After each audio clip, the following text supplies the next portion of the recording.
로마서 10장 9절에서 10절 하나님의 말씀을 들으십시오.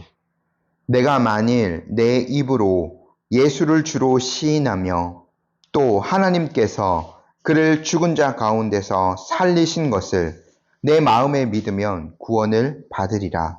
사람이 마음으로 믿어 의에 이르고 입으로 시인하여 구원에 이르느니라. 아멘.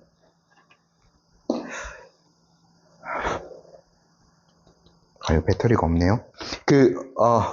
저희가 이제 한 권 성경을 에베소서 강해를 한 6개월 정도 이제 함께 보고 끝낸 다음에 다음 성경인 이제 요나서로 넘어가기 전에 한 주간 정도 시간이 있어서 특정 주제에 관련된 말씀을 오늘 한 주는 좀 나누고자 해서 로마서를 본문으로 택해서 우리의 신앙의 고백에 대한 내용들 함께 살펴보고자 하거든요. 특별히 저희들이 하나님의 아들 그 예수 그리스도 또 그분의 진리에 대한 바른 고백을 어떻게 할 수 있을까? 요 내용들을 가지고 함께 말씀을 잠깐 상고해 보고자 합니다. 저희들이 믿음을 고백한다, 신앙 고백, 이런 말 안에는요, 알리다, 드러내다, 인정하다, 또 공개적으로 선언하다, 약속하다, 감사하다 등의 의미가 담겨져 있습니다. 일반적으로 고백한다라는 것 안에는 제가 지금 방금 말씀드린 것들이 거의 다 이렇게 들어가 있다라고 볼 수 있겠죠. 근데 또 저희가 고백에 대해서 생각할 때 중요한 것이 무엇이냐면 고백은 대상이 필요하다라는 겁니다. 그러니까 대상이 없이 혼자 하는 말은 그냥 독백일 뿐이죠. 그래서 이제 어떤 특정한 대상을 향하여서 어떤 믿음을 표현하는 것이 신앙의 고백인데, 그래서 이제 기독교 신앙에서 가장 중요한 것 중에 하나는 우리의 신앙의 대상인 하나님에 대해서, 예수 그리스도에 대해서, 삼위일체 하나님에 대해서 어떻게 우리의 믿음을 표현하는가 하는 것이겠죠. 그래서 기독교 신앙에서 이 진리를 고백한다는 것은 우리에게 계시된 것, 그것을 통하여서 우리가 인정하고 믿는 하나님의 진리, 그러니까 예수 그리스도를 통해서 믿는 사람을 구원에 이르게 한다는 그 진리를 말과 행실을 통해서 확고부동하게 증언하는 것을 이야기합니다. 그래서요, 이러한 고백은 우리에게 구원을 가져다 줄 뿐만 아니라 또 우리의 믿음의 고백은 이웃들을 구원하는 통로가 되기도 합니다. 그래서요, 이 진리에 대한 고백은 그리스도만이 유일한 구원의 길이라는 것을 증언하는 것과 함께 그분을 믿는 우리의 믿음과 그분으로 말미암는 우리의 소망을 선포하는 것이죠. 그래서요, 우리가 고백을 생각할 때에 두 가지로 우리의 믿음을 고백할 수 있다. 두 가지 방식으로요. 여러 가지 더한 것들이 있겠지만 오늘 로마서 말씀을 통해 생각해 보면 두 가지 방식으로 행해 줄 수 있는 것들을 보게 되는데, 하나는 당연히 우리의 말입니다. 언어죠. 오늘 저희가 읽었던 10절 말씀에 입으로 시인한다, 입으로 시인하여 구원에 이른다 라고 되어 있는데, 요 시인한다는 말이 거의 대다수의 영어 성경에 이제 confess라는 단어로 되어 있는데 고백한다라는 거죠. 우리 성경에도 이제 최근에 쉬운 성경 이런 것들 보면 전부 다 고백한다라고 되어 있습니다. 그래서 입으로 신앙을 고백하여서 구원에 이른다라고 되어 있죠. 그래서 이제 우리의 신앙을 말로 고백하는 것을 저희가 첫 번째로 한번 생각을 해봐야 되겠고요. 당연히 두 번째는 이제 우리의 행실로 또 신앙을 고백하는 것에 대해서 우리가 함께 한번 생각해 보아야 되겠죠. 그러니까 말로 하는 것에 대해서 저희가 오늘 먼저 이제 함께 생각해 보기를 원하는데요. 우리가 어떻게 그냥 말을 한다면 어떤 말로, 어떤 내용으로 우리의 신앙을 고백할 것인가 생각해 봐야 되는 거죠. 그 핵심적인 고백의 내용이 9절에 담겨져 있거든요. 저희가 함께 한번 읽어보도록 할게요.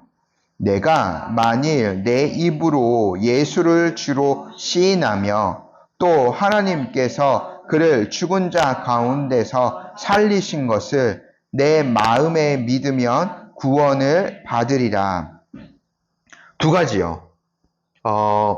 고백해야 될 내용이 두 가지. 바울이 아주 핵심적으로 요약한 게 두 가지인데, 첫 번째는 예수님을 주로 시인하는 것입니다. 두 번째는 예수님께서 부활하신 것을 믿는 겁니다. 요 두 가지를 믿고 고백하는 것이 구원 얻는 신앙이라고 바울이 이야기하고 있어요. 조금만 더 상세하게 요 내용들을 풀어서 한번 설명을 드릴게요. 구약 성경을 보면 모세가 신명기 말씀에서 하나님의 말씀이요, 우리와 가까운 곳에 있다. 즉 우리의 입술과 마음에 있다라고 말하고 있거든요. 제가 신명기 30장 말씀 한번 읽어드릴게요. 오직 그 말씀이 내게 매우 가까워서 내 입에 있으며 내 마음에 있은즉 내가 이를 행할 수 있느니라. 아마 바울이 로마서 10장 9절 10절 말씀 요거를 이렇게 그 로마 교인들에게 편지를 썼을 때는 분명 요 신명기 30장 14절 말씀을 염두에 둔 것 같아요. 모세도 하나님의 말씀이 매우 가깝다. 그래서 내 입에도 있고 내 마음에도 있다. 그러므로 네가 이것을 충분히 행할 수 있다라고 이야기하고 있거든요. 바울도요, 요 말씀을 인용해서 구원의 길이 멀리 있는 것이 아니라 가까이 있다라고 바울이 제시하고 있습니다. 복음을 들었을 때 마음으로 믿고 예수님을 주로 고백하면 하나님께서 그 고백하는 사람을 구원해 주신다라는 진리를 모세의 글을 통해서 바울이 다시 한번 확인한 것이죠. 그러면 두 가지 중에 먼저 우리가 예수님을 주님으로 고백하는 것에 대해서 다시 한번 또 간단하게 살펴보고자 합니다. 예수님을 주님으로 고백한다라고 하는 것은 아주 간단하게 얘기하면 예수님을 하나님으로 믿고 고백하는 거예요. 그러니까 예수님께서 나의 주인이시라는 거죠. 이 주라는 말에 대해서 한번 생각해 보면, 이 헬라어로 이 주라는 말은 퀴리오스라는 말인데, 주인이라는 그 뜻이죠. 이제 저희가 오늘 로마서 저희 전체를 상세하게 해설하진 않을 건데, 로마서를 한번 쭉 살펴보면 바울이 요 주라는 단어를 총 44번 사용합니다. 굉장히 많이 등장하죠. 그 중에서 33번은 예수님을 가리킬 때 주라는 단어를 사용했고요. 8번은 하나님을 가리킨 데 사용했어요. 그럼 3번이 비죠? 총 44번 중에 2개 합치면 41번인데 요 3번은 하나님과 예수님을 동시에 주님, 주라고 부를 때 사용되었어요. 그러니까 예수님이 주님이시다라는 사실을 바울이 요 로마서를 통해서 아주 적극적으로 드러낸 것이죠. 예수님이 주님이라고 저희가 고백한다는 것은 예수님께서 나의 그 구원주가 되시고 또 내 삶을 주관하시는 주인이 되신다는 두 가지 방식으로 고백하는 거예요. 또 한 가지 더 나아가서는 뭐냐면 바울이 로마서에서 또 뭐 얘기하냐면 나라의 통치 방식에 대해서도 얘기하죠. 그러니까 이 예수님이요, 온 교회와 온 세상을 다스리시는 만왕의 왕이라는 고백까지 거기에 포함되어져 있는 거예요. 근데요, 요거는 단순히 예수님을 주님이라고 고백한다는 거에는 단순히 어떤 종교적인 고백을 뛰어넘는 것이 있었습니다. 저희가 이 바울이 로마에 편지를 보낸 거라고 한번 잘 생각해 보세요. 로마가 아주 특별한 이유가 있죠. 로마가 특별한 이유는 뭐냐면, 물론 대도시이기도 했습니다만, 로마에는 황제가 살았거든요. 이 당대의 그 사람들은 로마의 황제를 사람으로서 숭배하는 것을 넘어섰어요. 로마의 황제를요, 신처럼 떠받들었습니다. 그러니까 요 주, 아까 말했던 그 큐리오스 주라는 고백을 사람에게 사실은 할 수 없는 거지만 로마의 황제를요, 그렇게 불렀던 거죠. 저희가 그 누가복음을 보면 천하가 다 호적하라라고 했기 때문에 예수님이 베들레헴에서 태어날 수가 있겠죠. 그 명령을 내린 로마 황제가 나옵니다. 가이사 아구스토라고 나오죠. 근데 역사적으로 그에 대해서 조금만 살펴보면 이 가이사 아구스토의 본명은 가이우스 옥타비아누스 투리누스라는 이름입니다. 이 사람이 기원전 약 27년경에 로마의 황제가 되었고 주후 약 14년에 죽었는데, 그때까지 이제 한 41년 정도를 로마의 황제로 재위한 거죠. 근데 그가 이제 그 시기, 그러니까 기원 전 27년이고 기원 후 14년이니까 그 딱 사이에 예수님께서 태어나신 거죠. 그 사람이 이제 명령을 내렸기 때문에 예수님이 베들레헴으로, 마리아와 요셉이 베들레헴으로 가서 거기서 태어난 거 아닙니까? 근데 이제 이 사람이 기록에 따르면 서기 14년 8월 19일에 사망하였는데, 그가 죽은 직후에 로마의 원로원과 미네가 아우구스투스 이 황제를 신으로 선포하였어. 죽은 황제를요. 그래서요, 그 모든 로마 사람들이 그를 숭배하도록 한 겁니다. 그때에 예수님께서 태어나신 거죠. 그리고 바로 한 20년 뒤기 때문에 그 시대를 살아가는, 그러니까 로마서 이 편지를 받아보는 로마의 교인들, 또 다른 모든 예수님을 믿는 그 사람들은 이러한 배경 안에서 로마의 죽은 황제, 현재 황제가 신처럼 추앙받고 칭송받던 그때의 신앙생활을 한 겁니다. 그러니까 쉽지 않은 그런 상황인 거죠. 종교적으로 예수님을 주님이라고 고백한다는 것은 단순히 밖에 나가서는, 사회에 나가서 살아갈 때 내가 로마의 한 시민으로서 직업을 가지고 일을 하고 공직에 있을 때도 마찬가지고, 그때에는 로마 황제를 주님으로 섬기면서 살아가고, 주일날 교회에 와서는 그 예수님을 주님으로 섬기는 이러한 차원이 결코 아니에요. 두 주인을 섬길 수가 없어요. 우리가 종을 생각해도 이 사람 옆집에 있는 대감님도 내 주인이고 이쪽에 있는 대감님도 내 주인이, 이럴 수 없는 거죠. 한 주인만을 섬겨야 하는 겁니다. 그래서요, 예수님을 주님이라고 이 당대에 고백한다는 것은 온 세상의 주권자가 로마 황제가 아니라 예수님이시다라는 것을 담대하게 드러내는 거였어요. 그러니까 이 로마서 요 당대의 로마 신자들은 얼마나 더 했겠습니까?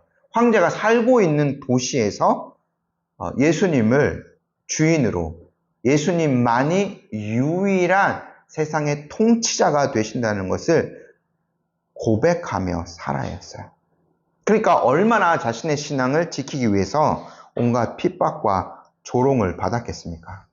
저희가 많이 들어봤을 겁니다. 팍스 로마나라는 말이 있죠. 로마의 그 평화라는 말입니다. 겉으로 보기에 로마가 평화를 유지하기 위해서 온갖 수단과 방법을 가리지 않는 거죠. 평화를 깨뜨리는 자에 대해서는 잔인한 폭력을 행사할 수 있는 것이 그것의 사실은 모순점입니다. 근데 이제 로마가 모든 어떤 그 통치하는 지역에서 황제를 주님으로 또 신으로 부르면서 섬기는 것으로 통일된 것으로, 그럼 겉보기에는 다 이렇게 평화가 있어 보이잖아요. 근데 예수를 따르던 사람들은 그렇게 고백을 하지 않아요. 로마의 입장에서는 로마의 평화를 깨는 반역적인 집단이었던 거죠. 그래서요, 초대교회 성도들이 저희가 에베소서 봤는데 바울의 그 에베소서를 썼던 그 시점, 네로 황제의 그 시점으로부터는 로마 정부로부터 굉장히 많은 박해를 이제 당하기 시작합니다. 그 당대에 예수님을 주로 시인하는 것이 얼마나 놀라운 고백인을 저희가 생각해 볼 수 있겠죠. 생명을 내건 결단과 매우 진지한 마음으로 예수님을 믿는다고 시인하는 거예요. 그런 고백에 거짓이 있을 수 있겠습니까?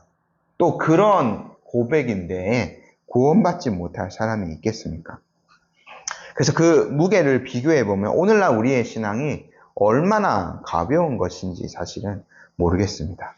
우리가 일부러 박해받는 그러한 상황에 갈 필요는 없겠습니다만 우리가 예수님을 주님으로 믿고 고백한다. 그 순간에 우리의 그 고백이 드려질 때는 우리가 정말 그러한 마음으로 온 세상의 유일한 통치자가 예수님밖에 없습니다.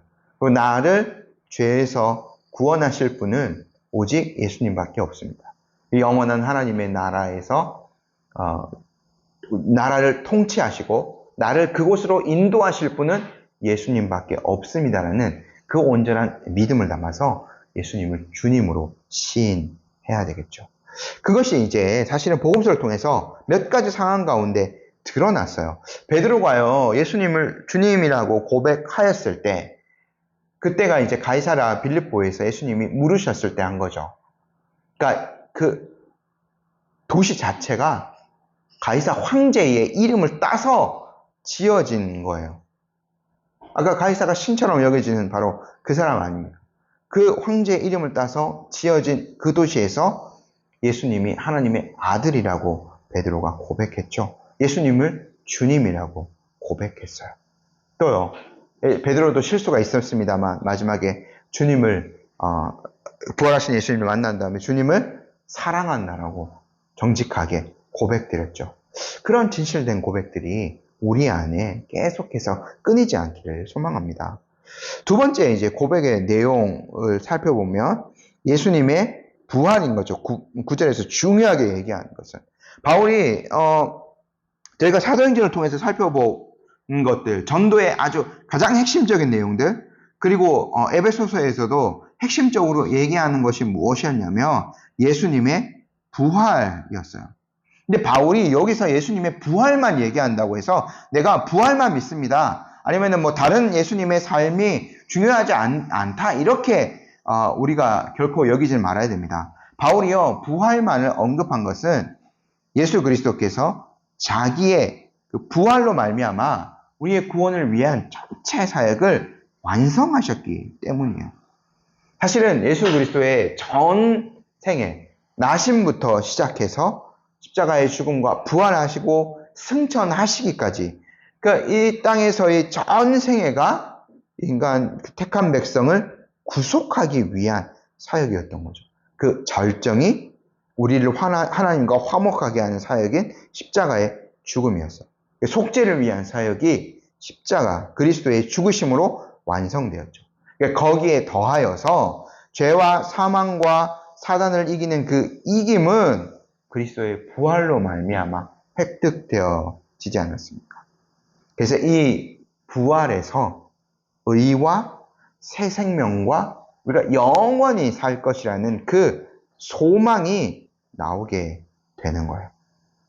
그런 이유로 해서요, 바울이요, 다른 것들 더 얘기하려면 엄청 길어지기 때문에 그리스도의 부활을 대표로 해서 우리의 그 구원을 보장하는 확증으로서 제시하고 있는 거예요. 이것을 믿는 것은 모든 그리스도의 사역을 믿는 거예요. 성부 하나님께서 예수님을 부활하게 하셔서 우리 모두를 구원하여 새 생명을 얻도록 작정하신 거죠. 우리가 또 이 부활을 믿는다라는 것은 뭐냐면 예수님께서 죽었다가 생명을 다시 찾으신 건 아닙니까? 동일하게 그분을 믿는 자들이 그리스도를 주로 고백하면 예수님께서 부활하셨듯이 우리가 나중에 영원한 부활을 얻을 것이라고 그것을 믿는다는 것을 고백하는 거예요. 그리스도의 부활을 믿는 자는 아담 안에서 잃었던 그 생명을 다시 찾고 영원한 생명을 누리게 될 겁니다. 그 부활에 담긴 믿음에 고백하는 이 모든 내용들이 들어가 있는 거죠. 그리고요, 그 믿음의 태도라고 볼 수 있겠죠. 두 가지 우리가 어떠한 것으로 또 고백해야 되는가. 바울이 9절에서 이미 마음을 이야기했지만 두 가지 또 나옵니다. 10절 말씀 함께 읽어볼게요. 사람이 마음으로 믿어 의에 이르고 입으로 시인하여 구원에 이르느니라. 두 가지요. 신앙의 고백, 마음, 그리고 입으로 행해져야 됩니다.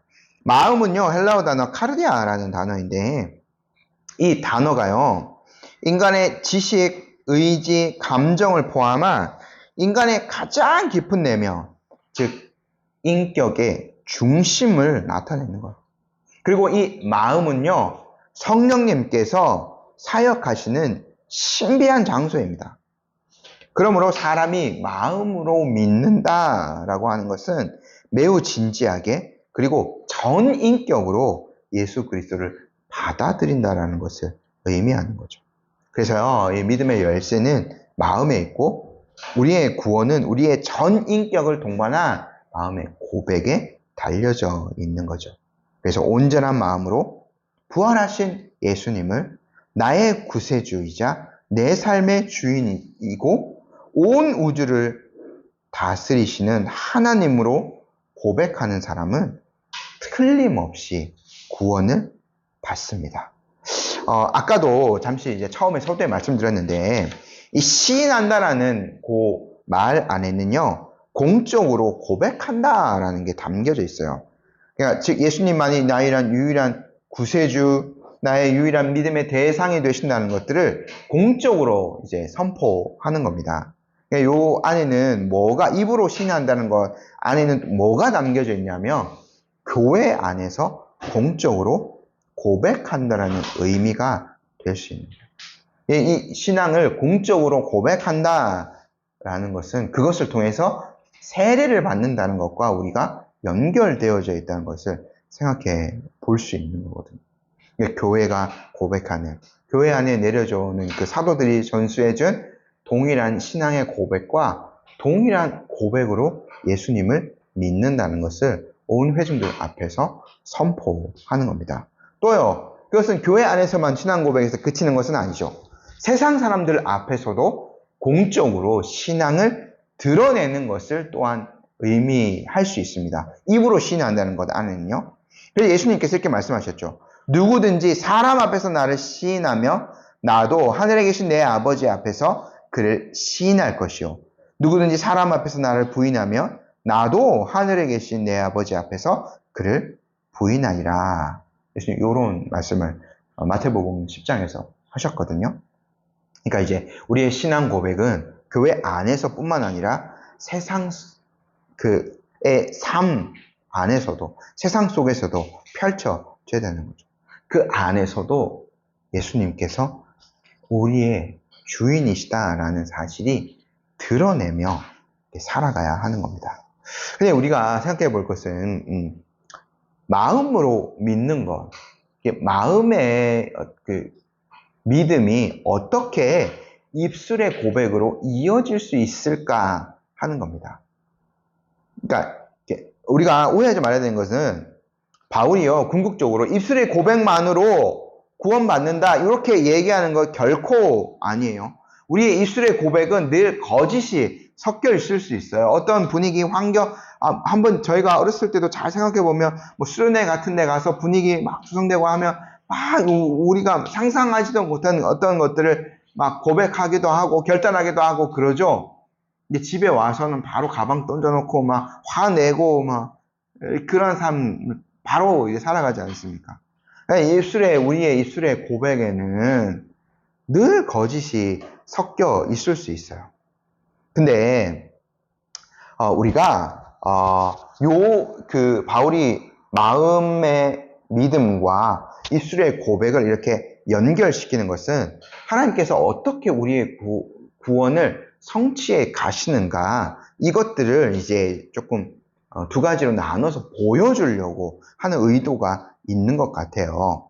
그러니까 하나님께서요, 우리에게 믿음을, 그러니까 우리가 에베소서를 통해서 봤을 때 믿음을 선물로 주시잖아요. 근데 그거는 우리의 마음 속에 그러한 믿음들을 넣어주시는 거죠. 그 마음에 넣어주신 믿음이 입으로 정직하게 고백되어질 때에 구원이 성취된다는 것을 보여주려는 의도인 것 같아요. 그러니까 바울이 말하는 참된 믿음의 본질은 이거죠. 마음속에 하나님께서 주신 그 믿음이 말로써 표현되는 것. 그래서요, 그 입으로 이렇게 우리의 그리스도에 대한 신앙, 그리고 예수 그리스도께서 부활하신 것을 믿는다라는 그 고백이 입으로 나간다 하는 것은 그 안에 확신이 있다는 거. 그래야 아마 그 입으로 고백되어 줄 수 있는 거죠. 바울은요, 칭의의 도구가 믿음이라는 것을 계속 언급하였습니다. 믿음. 마음으로 믿는 것이죠. 근데 그 마음이 우리 몸에 어디에 있는지, 어느 자세에 있는지 우리가 잘 모르죠. 그래서 그 마음 안에 있는 믿음, 그것이 우리에게 잘 인식되지 않을 수 있어. 구원 얻는 그 믿음이 있지만 어떤 확신이 너무 적어서 내 안에서 이렇게 표현되지 않을 심지어 나조차도 언제 중생했는지 인식하지 못하는 그러한 것에 환경에 처할 수 있거든요. 잘 인식되지 않을 수 있어. 그런데 그러한 확신이 조금이라도 있다면 반드시 예수님에 대한 믿음이 입술로, 말의 고백으로 표현되어지는 겁니다. 그래서 마음의 믿음은 입술의 고백과 확신으로 연결되어져 있는 거죠. 그래서 이제 마음에 하나님께서 주셨던 믿음, 그것에 대한 확신을 가지고 내가 공적으로 교회 앞에서 또 다른 사람들 앞에서 예수 그리스도에 대한 믿음을 드러낼 수 있게 되는 거죠. 이렇게 되면 자연스럽게 우리의 행실로도 예수님을 믿는 그 믿음에 대한 고백이 드러나게 되는 겁니다. 짧게 제가 4가지만 한번 말씀드릴게요. 행실로 예수님에 대한 믿음이 드러나는. 첫 번째, 아까 말했던 대로 그 공적인 신앙 고백을 통해서요, 참된 교회의 일원이 되는 겁니다. 아까 말의 고백이요, 분명히 세례와도 연관이 있다고 말씀드렸어요. 교회가 공적으로 고백하는 믿음의 그 지체들이 고백하는 믿음과 동일한 믿음이 내 안에 있다는 것을 드러내는 거지 않습니까? 그러면 참된 교회의 일원이 되는 거죠.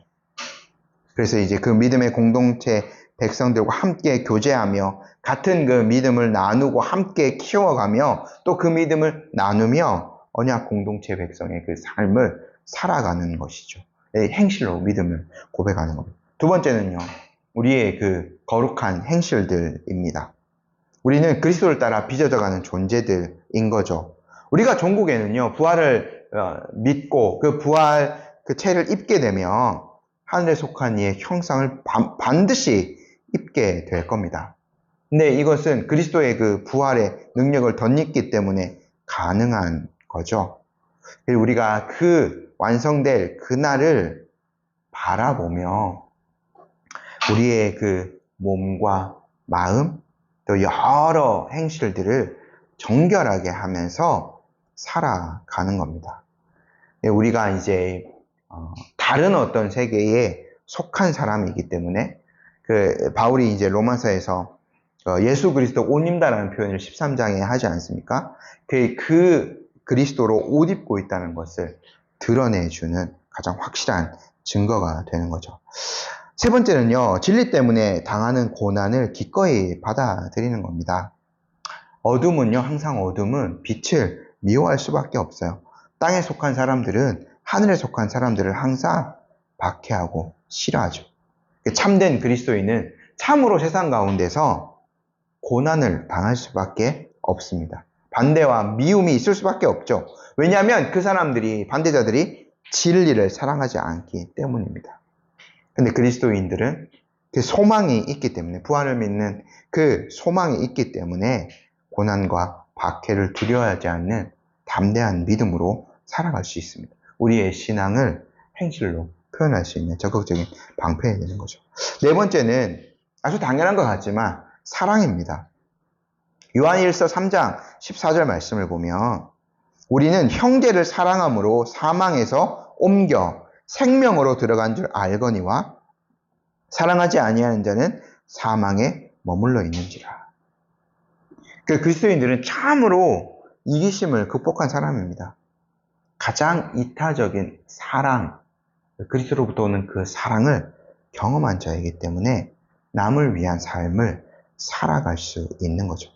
삶의 주체가 바뀌고 지향하는 지점도 바뀐 자들이 바로 그리스도인입니다. 우리가 사도행전의 모든 어떤 교회의 역사들을 살펴보면 믿음의 역사, 성령의 역사와 함께 거기에 사랑의 열매들이 맺혀지는 것들을 보게 되는 거죠. 모든 교회들이 다른 교회를 서로 돕고 형제를 세워주고 하는 것들 보지 않았습니까?